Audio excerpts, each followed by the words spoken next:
వినండి, నేను ఒక మాట చెప్తాను. ఇది దేవుని మందిరం. ఇక్కడ సిగరెట్ తాగుతామా?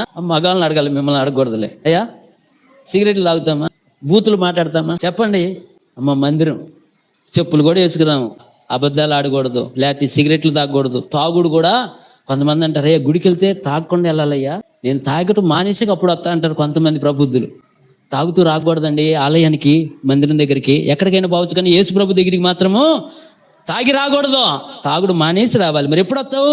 మానేశాక వస్తావు. అంటే వాళ్ళకి తెలుస్తుంది, మందిరంలో తాగుడుతో వెళ్ళకూడదు, అబద్ధాలతో ఆడకూడదు, లేకపోతే మరి సిగరెట్లు తాగకూడదు, ఇంకా పనికి మళ్ళీ ఏవి మందిరంలో చేయకూడదు. ఎందుకని? ఇది మందిరం, ఇది మందిరం. ఓకే, ఇప్పుడు మనకు పెట్టుకో. ఇప్పుడు దేవుని మందిరం ఎవరు చెప్పరే? అందరూ చెప్పండారా?